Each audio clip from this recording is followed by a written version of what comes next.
nationale. Mais un député provincial ne sait pas que l'organe délibérant provincial ne peut pas produire une loi. Il produit un édit. Vous attendez quoi? Bon, pas tous quand même. Ce monsieur.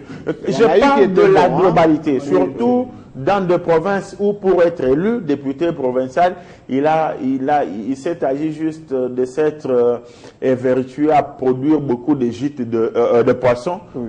On est élu député provincial. Un monsieur comme ça va parler poisson dans l'organe délibérant provincial. Moi, je félicite le fait que la CENI soit allée rapidement pour leur prouver qu'elle joue sa partition.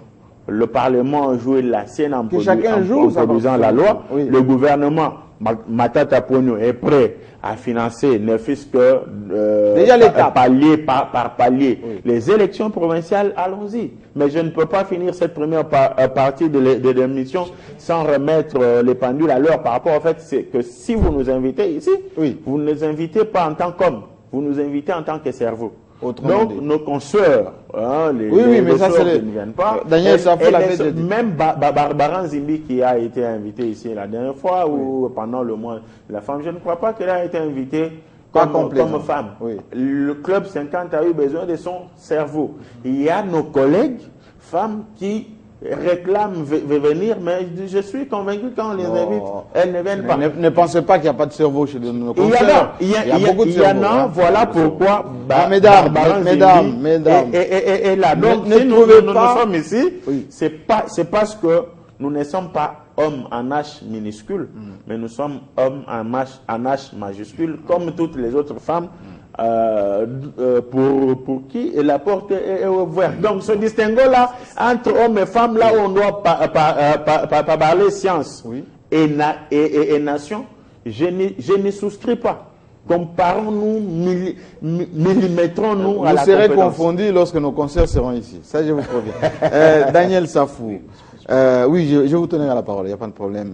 Question précise par rapport à cette élection, enfin ces élections provinciales.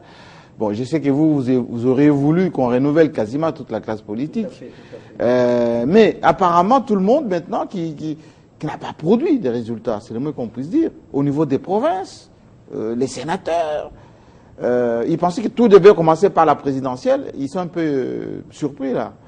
Non. Les meetings ont commencé. Non. Avec quels moyens maintenant ils vont pouvoir le faire? C'est fait normal qu'on commence par les élections provinciales. Je prends le cas de la ville de Kinshasa. Oui.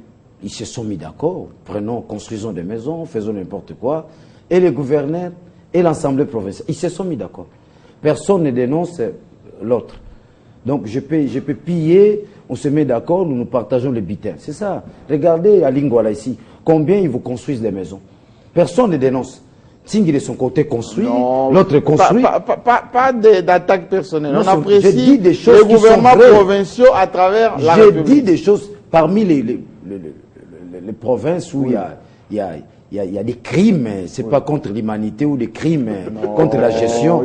Nous devons relever la vie de Kinshasa. Choisissez vos mots. Non, ce sont les mots qui conviennent, ce sont ces mots-là. Oui. Parce que s'il faut gratter, il se passe des crimes dans la gestion de la vie de Kinshasa. Excusez-moi, peut-être par infirmité du langage, on aurait cherché d'autres mots. Mais je préfère encore crime, mais c'est beaucoup plus... Choisissez vos mots. C'est beaucoup plus... La question était de savoir, est-ce que le peuple... vous allez par exemple en province orientale, ou vous allez peut-être à l'Équateur. Oui. À l'Équateur, on n'a pas vécu un seul mois sans qu'il y ait des crises entre l'exécutif et la représentation provinciale. Au Sud Kivu, il aurait fallu attendre l'arrivée des Marseillais Chichambo pour que ça se calme.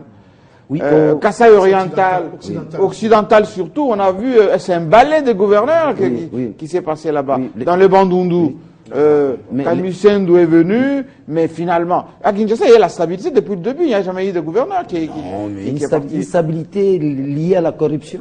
C'est ça la stabilité qu'on trouve à Kinshasa. Ça, c'est vos mots. Une stabilité liée à la corruption. C'est démontrable, j'assume ce que j'ai dit. Oui, mais... Une stabilité liée à la corruption. Si on vous demandera les comptes, vous allez dire, oh non... Là, de ce côté-là, j'ai des documents, Autrement dit. Je suis à l'aise, il faut démonter la maison. Autrement dit. Les sénateurs sont concernés aussi. Oui, ils sont parce que c'est la conséquence directe. Mais Kengo doit à la retraite.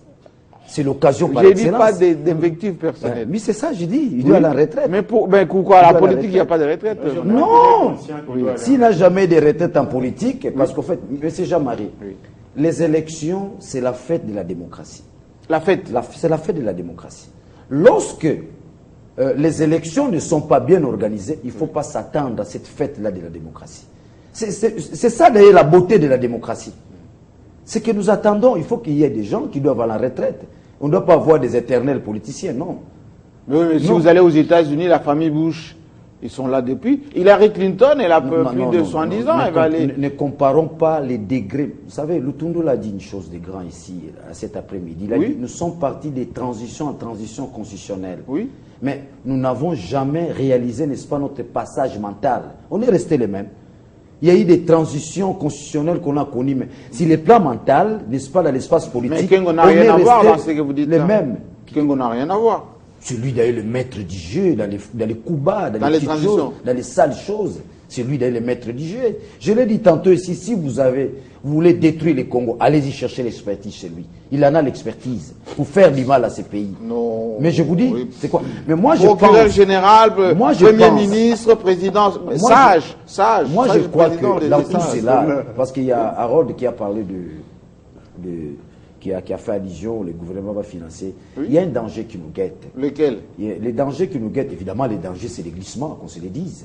C'est des glissements. Mais lequel glissement, le calendrier là? Mais les glissements va avoir lieu, qu'on les veuille ou pas. Les calendriers en soi déjà prévoient les glissements.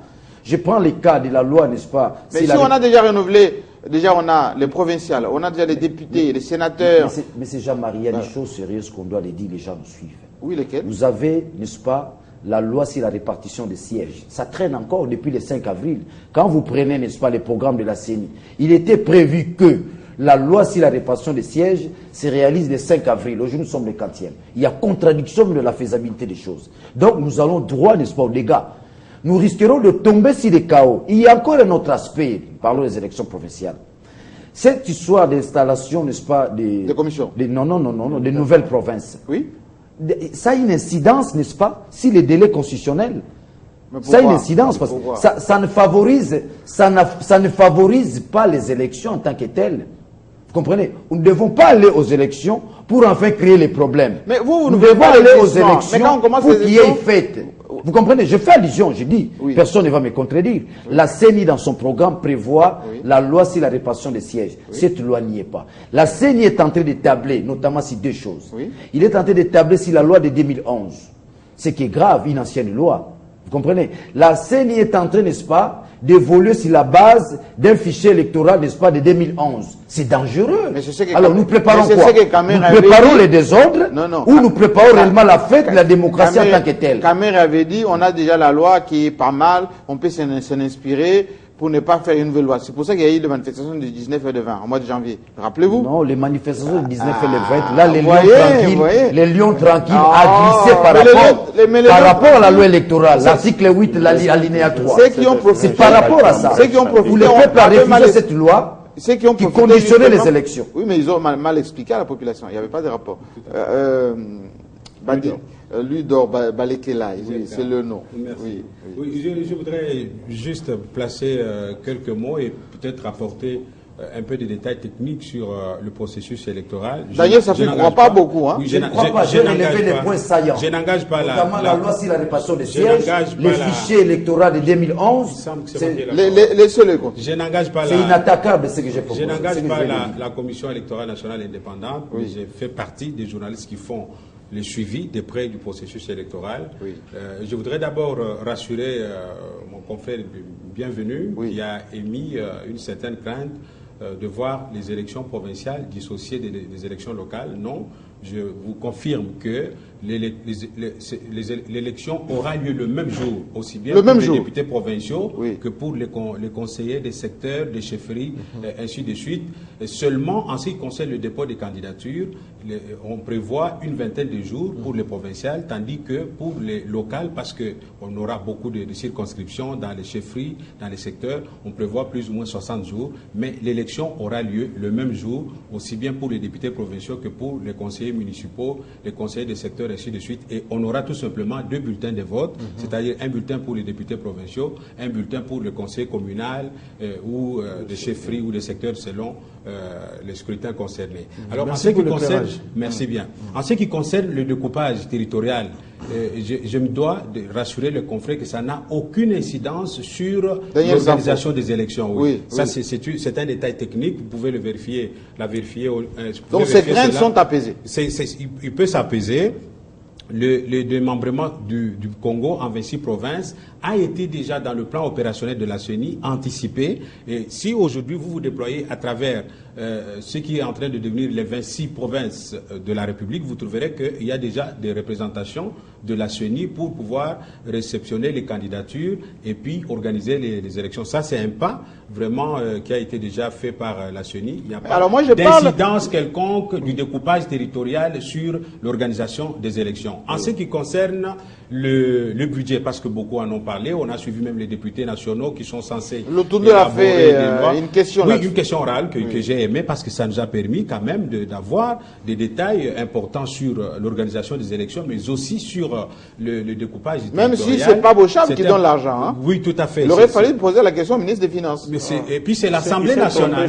C'est l'Assemblée nationale qui est l'autorité budgétaire. Oui. Donc je crois que c'est l'Assemblée, comme le vice-premier ministre français de l'Intérieur qui est censé trouver des moyens pour subvenir à l'organisation des élections. Oui.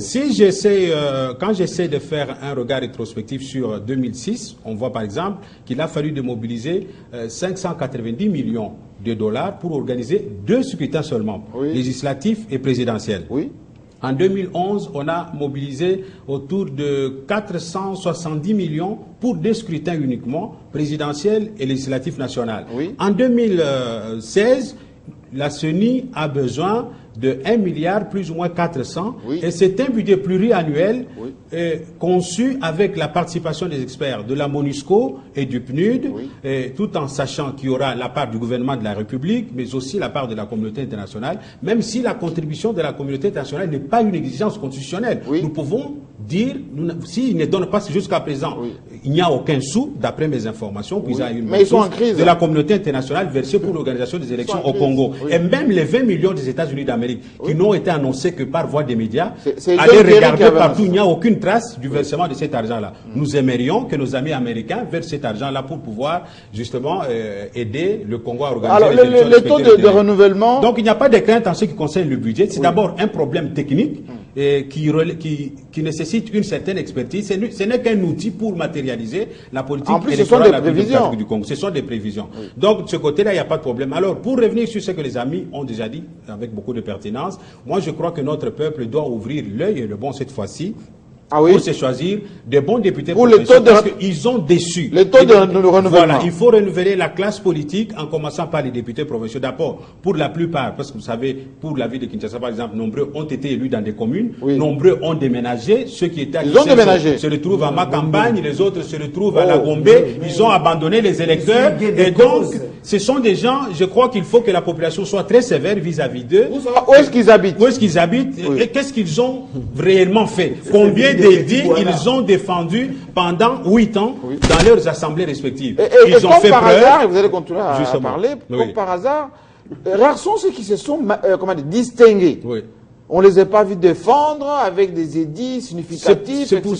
Pourquoi cette impersonnalité un peu... Voilà, c'est ce que j'appelais ici, c'est ce que j'appelais ici l'incompétence démocratique des députés provinciaux. Pendant les 8 ans, ils n'ont fait qu'attiser le feu dans les assemblées provinciales. Ils ont été manipulés comme des beignets à l'aide de la fourchette par le gouverneur qui ont acheté leur conscience et ils n'ont rien fait du tout. Et aujourd'hui, ils vont encore se présenter pour demander encore le suffrage du peuple. Nous demandons que le peuple soit vigilant et que la classe politique soit Donc vous commencez à distribuer le point maintenant. Et il faut justement appuyer ce qui est en train de se faire en ce qui concerne les élections. Ceux qui ont peur doivent se débarrasser de cette peur, s'organiser convenablement. Et ici, je voudrais lancer un appel pressant à l'endroit de la société civile qui doit effectivement sensibiliser les électeurs pour pouvoir, n'est-ce pas, voter en fonction des projets des sociétés et non pas voter de l'argent, voter des biens que ceux qui ont amassé.